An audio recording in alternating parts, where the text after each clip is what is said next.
Seems like Kamilla Cardoso is done with Angel Reese, man. Angel Reese is up there mucking up everything, guys. I've been telling y'all. There's only so much masquerading you can do. There's only so much you can hold up this facade. Angel Reese recently received a reality check from her comrade Kamilla Cardoso, not an adversary, in A. This isn't just about one game. It all came together in a way that left fans cringing, including a glaring play, a noticeably quiet bench. And Reese going from being the center of attention to recording another inconsequential double-double in a defeat against a struggling Phoenix Mercury team. Oh, baby, day 4! Oh. Here it is! Here we go! Yeah!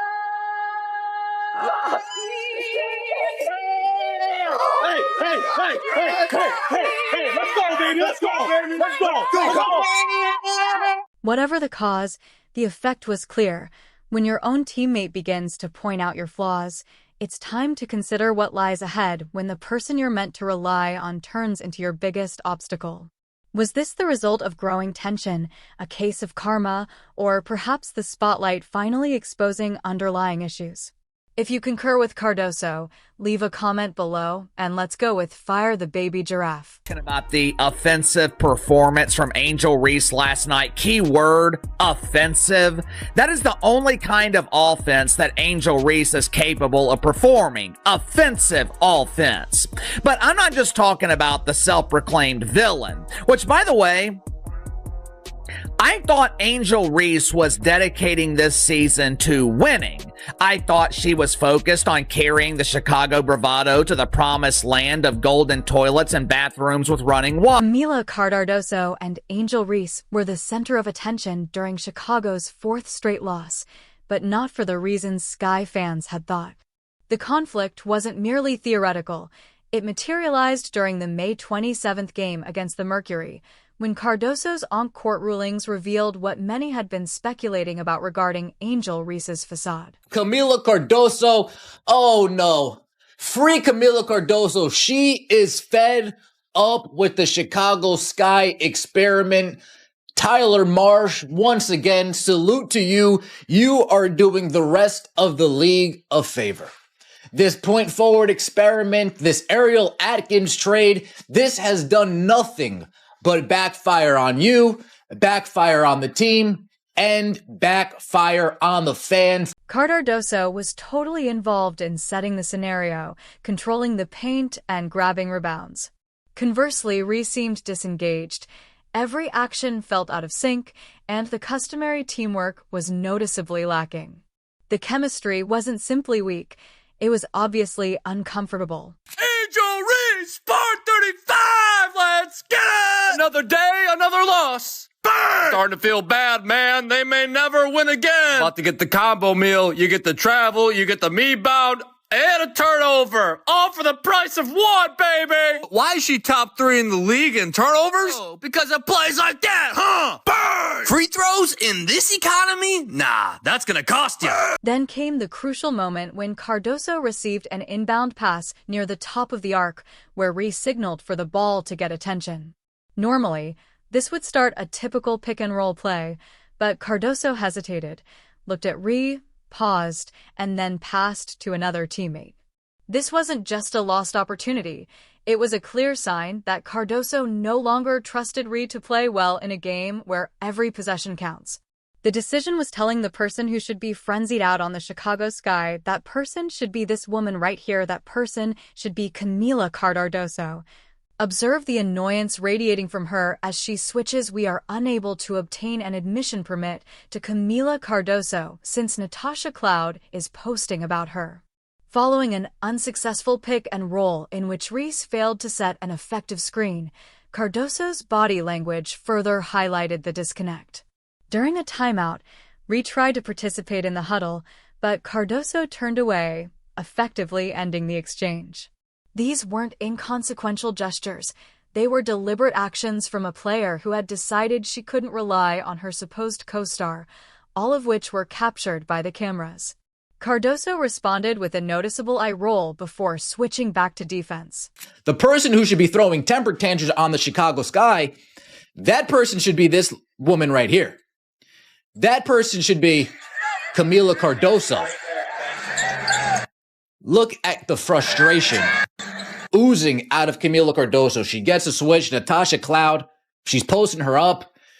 We can't get an entry pass to Kamilla Cardoso. Making drama only for the purpose of making drama wasn't the goal here. When Cardoso decided not to involve Ree, she was making a statement about what was best for the team. She started working more with teammates who kept the ball moving, creating opportunities, and trying to keep the offense dynamic. Cardoso's actions were deliberate. She's not just a physical force. She's one of the team's most intelligent players. When repossessed the ball, Cardoso was intentionally removing herself from the mistakes that kept happening. She cannot play. I'm sorry, bro. She's not good. She's not good. She looked like she don't have the hunger. She don't have the want to. She don't have the drive. She don't have that dog in her. Bro, I watched Aaliyah Boston dog walk her ass up and down the floor, and she wanted no parts of it. I watch her tap out on a nightly basis. She don't want it, bro. She don't want it. Let's be serious. Y'all drafted a bust. Y'all drafted a bust. Fans saw the shift right away. Support for Cardoso increased as the game went on, while criticism of Ree intensified as players pointed out how the offense stalled whenever Ree was on the court. Ball movement stopped, energy dropped, and possessions frequently resulted in missed shots or turnovers. Social media was ablaze with comments about how Cardoso was impacting the team's morale and performance. The changing dynamic between Cardoso and Ree took center stage during the evening, overshadowing other game elements. We get to talk about the meme. The meme. I'm not even going to call them a basketball team right now. I'm going to call them a meme that is Chicago Sky, because it's actually getting ridiculous. It's getting absolutely ridiculous. It became clear by the end of the game that this was more than just a bad showing or a brief slump. Cardoso's choice to bypass Ree in real time indicated a more serious problem. One that goes beyond the numbers and emphasizes how the offense is hurting and the team's chemistry is eroding. As a result, the crucial question at hand is how much harm one player's strategy can do to the system as a whole. If I'm Kamilla Cardoso, I am upset with how this offense is looking. If I'm Kamilla Cardoso, I'm upset that I still can't manage to get an entry pass. If I'm Kamilla Cardoso, I'm upset that I still need to deal with this type of amateurism in the WNBA. Reese's propensity to stop ball movement is now impeding Chicago's offense since Cardoso is working in vain and the Sky offensive flow has broken down. This isn't just a phase, it's a direct result of Angel instead of improving the club. Reese's style of play is making the offense stall. Every time Ree demands the ball and breaks the flow, the attacking unit that should be a unified one becomes immobile as ball movement drastically slows down and spacing vanishes. Did you know 46% of her offensive rebounds come for her own misses so far this season? 46% rebound rate. You're welcome. New stat. Bang! Don't let that last shot fool you. Even a broke clock is right twice a day. Come on, move. Get out of the way. Just give me the plate. Come on, give it. Move it. Get out of the way. Bang! Butterpecan! Bang! If you've never seen her dunk before, just wait, because you're not going to see it here either. Bang! Fine, I'll admit it. We are watching because of you too. I mean, come on, man! Bang! Try shooting at the rim without looking first. How about it? Bang! Defenders gave Ree space, forcing her to shoot confidently, and she attempted the identical spin move twice against the Sparks in the third quarter, both of which ended in missed layups. Cardoso was obliged to leave the paint in order to prevent forced passes or turnovers. Pick and roll, which ought to be a mainstay of Chicago's offense, is dropped because Ree either cannot or will not distribute the ball effectively. Cardoso hesitates to set a screen before retreating, knowing that the ball is not coming or, worse, that the play will end in an incorrect shot with no chance for a rebound. Turning your back to your team, walking away from the active plays going on, walking away from the actual basketball action. Yeah, Kamilla Cardoso is not a happy camper over there in Chicago, and I don't blame her. Again, this is another year of the same nonsense. The Sky transition game is in complete disarray, and it's not just the half-court sets that are breaking down. In one fast break against the Mercury, for example, Cardoso had a clear path but delayed her attempt to force it herself and lost the ball in traffic. These aren't just missed opportunities, they're momentum killers that happen frequently. Cardoso hustles down the court, setting up prime position for an easy lob, but Reese is still fumbling near half-court. Open lanes are there, but instead of taking advantage of Cardoso's effort, Reese dribbles into defenders or hesitates for too long. The Chicago in their most recent game, Sky lost to the Mercury 94-89 after blowing a double-digit lead in the third quarter. This isn't simply a missed chance. It's a momentum killer that keeps happening. Shots a game, bro. What is going on in Chicago, bro? What is going on in Chicago, bro? I know everybody, we enjoy it, yeah. When Angel Reese get the missing layups, we clown. Because she can't rely on Reese to make the correct choices, Cardoso is constantly changing her game, not out of strategy, but out of necessity. She avoids crowded lanes, stays away from screens, and even passes up easy looks. Every possession seems to be two players doing separate plays because of their toxic chemistry. The offense doesn't just stall, it collapses, and you can see the frustration building on Cardoso's face every time another possession is wasted. It's not just about missed shots or turnovers. When Rhea is on the floor, the team's energy drops, the pace slows, and players stop moving off the ball to see what she will do next. Even when she tries to pass, it's frequently too late, with defenders already in position to disrupt the play.